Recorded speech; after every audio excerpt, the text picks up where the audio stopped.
Hello guys, welcome to my YouTube channel. എല്ലാവർക്കും എൻ്റെ YouTube ചാനലിലേക്ക് സ്വാഗതം. ഇന്ന് ഞാൻ വന്നിരിക്കുന്ന വീഡിയോ എന്താണെന്ന് വെച്ചാൽ ട്രിപ്പിൾ വിന്നിലൂടെ എങ്ങനെ നമുക്ക് റീഎംബേഴ്സ്മെൻറ്റ് കിട്ടുന്നത് എന്നതിനെക്കുറിച്ച് സംസാരിക്കാനാണ്. എല്ലാവർക്കും അറിയാമല്ലോ, ട്രിപ്പിൾ വിൻ എന്ന് പറയുന്നത് നേഴ്സുമാർക്ക് വേണ്ടി നടത്തുന്ന ഒരു പ്രോഗ്രാമാണ്. അത് തികച്ചും സൗജന്യമാണെന്നുള്ള കാര്യം എല്ലാവർക്കും അറിയാവുന്നതാണ്. പക്ഷേ നമ്മൾ ചെയ്യുന്ന സമയത്ത്, അതായത് പ്രോസസ്സിങ് ചെയ്യുന്ന സമയത്ത് നമ്മുടെ കയ്യിൽ നിന്നായിരിക്കും നമ്മൾ പൈസ കൊടുക്കുന്നത്.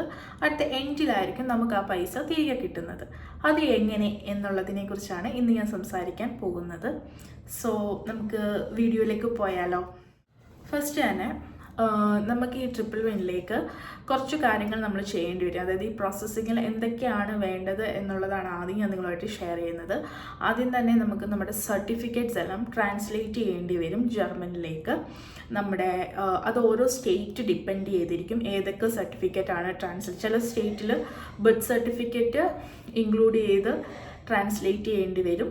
ചില സ്റ്റേറ്റിൽ ഇപ്പോൾ രജിസ്ട്രേഷൻ സർട്ടിഫിക്കറ്റ് ട്രാൻസ്ലേറ്റ് ചെയ്യേണ്ട, ജസ്റ്റ് ഡിഗ്രി സർട്ടിഫിക്കറ്റും മാർക്ക് ലിസ്റ്റും മാത്രം മതിയായിരിക്കും. എൻ്റെ സ്റ്റേറ്റിൽ അതാണ്. എനിക്കത് ആ 2 സർട്ടിഫിക്കറ്റ്സ് മാത്രം എനിക്ക് ട്രാൻസ്ലേറ്റ് ചെയ്താൽ മതിയായിരുന്നു. അത് ഓരോ സ്റ്റേറ്റിലും ഓരോരോ രീതികളാണ്. ഫസ്റ്റ് അതാണ് വരുന്നത്. പിന്നെ വാക്സിനേഷൻ. ഇപ്പം എൻ്റെയൊക്കെ എഡിഷനിൽ MMR വാക്സിൻ മാത്രം മതിയായിരുന്നു. ഇപ്പം 5th 6th ഒക്കെ ആയപ്പോഴത്തേക്കിനും അത് MMR മാറി ഇപ്പം വേറെയും കുറേ വാക്സിനൊക്കെ ആയിട്ടുണ്ട്. സോ വാക്സിനേഷൻ അപ്പം MMR മാത്രമല്ല, വേറെയും കുറേ വാക്സിൻ നിങ്ങൾ എടുക്കേണ്ടി വരും.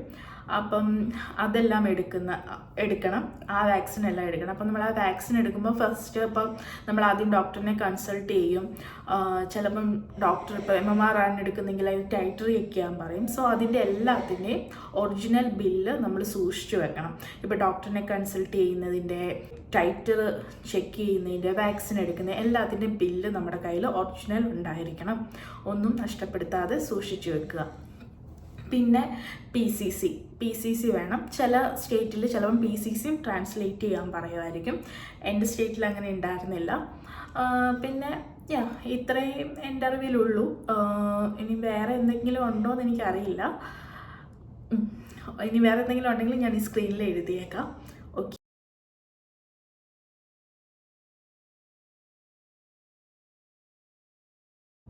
അപ്പോൾ ഇത്രയും കാര്യങ്ങളൊക്കെ ആയിരിക്കും നമുക്ക് പൈസ ചിലവ് വരുന്നത്. അപ്പം ഇതിൻ്റെ എല്ലാം ചെയ്യുന്നതിൻ്റെ ബില്ല് നമ്മുടെ കയ്യിൽ ഉണ്ടായിരിക്കണം. ഇപ്പം നമ്മുടെ സർട്ടിഫിക്കറ്റ് ട്രാൻസ്ലേഷൻ ചെയ്യുന്നത് അതിൻ്റെ ഒറിജിനൽ ബില്ല് ചിലപ്പം അത് ജിസിനായിരിക്കും ഒറിജിനൽ ബില്ല് പോകുന്നത്. നമുക്ക് ജസ്റ്റ് സോഫ്റ്റ് കോപ്പി മാത്രം നമുക്ക് മെയിലിൽ വരുള്ളായിരിക്കും. ബാക്കി എല്ലാത്തിൻ്റെയും ഒറിജിനൽ ബില്ല് PCCയുടെ അടക്കം എല്ലാത്തിൻ്റെയും നമ്മുടെ കയ്യിൽ ഉണ്ടായിരിക്കണം. സോ അറ്റ് ദ എൻഡ് ഇപ്പം നമ്മൾ വർക്ക് പെർമിറ്റ്, ഇപ്പം ഞാൻ വർക്ക് പെർമിറ്റ് മേടിക്കാൻ പോകുന്നത് ആ സെയിം ഡേ തന്നെ ആയിരുന്നു എൻ്റെ റീഎംബേഴ്സ്മെൻറ്റിൻ്റെ പരിപാടികളെല്ലാം നടന്നത്. അന്നായിരുന്നു ഞാൻ എൻ്റെ ബില്ലുകളെല്ലാം ജിസിന് കൊടുത്തത്. അറൗണ്ട് ഒരു 1 മന്തിനുള്ളിൽ തന്നെ എനിക്ക് എൻ്റെ പേയ്മെൻറ്റ് എൻ്റെ അക്കൗണ്ടിലേക്ക് തിരിച്ചു കിട്ടി. അന്ന് റീഎംബേഴ്സ്മെൻറ്റിന് പോകുമ്പോൾ നമ്മുടെ പാസ്ബുക്കിൻ്റെ ഒരു കോപ്പിയും പിന്നെ ബാക്കി എല്ലാ ബില്ലുകളും ഉണ്ടായിരിക്കണം. ഇതെല്ലാം കൂട്ടി വേണം നമ്മളവിടെ കൊണ്ടുപോയി അവർക്ക് സബ്മിറ്റ് ചെയ്ത് ഏകദേശം 1 മന്തിനുള്ളിൽ തന്നെ നമ്മുടെ അക്കൗണ്ടിൽ കയറിയിരിക്കും. 1 മന്തോ അവർ പറയുന്നൊരു 40 ഡേയ്സ് എന്നൊക്കെയാണ്. ചിലപ്പം അത്രയും ദിവസം എടുക്കുമായിരിക്കും. എനിക്ക് ഒരു 30 ഡേയ്സിനുള്ളിൽ തന്നെ എനിക്ക് വന്നു. ചിലർക്ക് വ്യത്യാസം ഉണ്ടായിരിക്കും.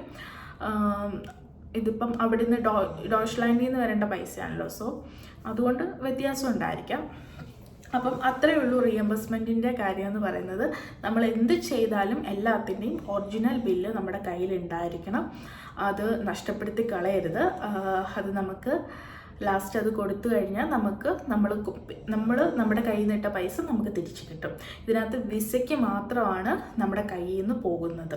ബാക്കി എല്ലാ പേയ്മെൻറ്റും നമുക്ക് തിരിച്ചു കിട്ടും. പിന്നെ ഇതിനകത്ത് A2ഉം B1ഉം ഫസ്റ്റ് ആൻസിൽ തന്നെ പാസ്സായാൽ നിങ്ങൾക്ക് ബോണസ് പോയിൻറ്റും കിട്ടും. അത് ഫസ്റ്റ് ആൻസിൽ പാസ്സായാൽ മാത്രമേ അത് കിട്ടത്തുള്ളൂ. അപ്പം അത്രയേ ഉള്ളൂ. ഒരു വളരെ ചെറിയ വീഡിയോ ആണ്. സോ ഇതാർക്കെങ്കിലുമൊക്കെ ഇൻഫോർമേറ്റീവ് വീഡിയോ ആകുമെന്ന് ഞാൻ പ്രതീക്ഷിക്കുന്നു. അത്രയേ ഉള്ളൂ. സോ എല്ലാവരും എൻ്റെ ചാനൽ സപ്പോർട്ട് ചെയ്യുക, സബ്സ്ക്രൈബ് ചെയ്യുക, ലൈക്ക് ചെയ്യുക, ഷെയർ ചെയ്യുക. അപ്പം ഇനിയും ഇതുപോലെ വെറൈറ്റി വീഡിയോകളായിട്ട് ഞാൻ വരുന്നതായിരിക്കും. അപ്പം അത്രയേ ഉള്ളൂ. ചുസ്.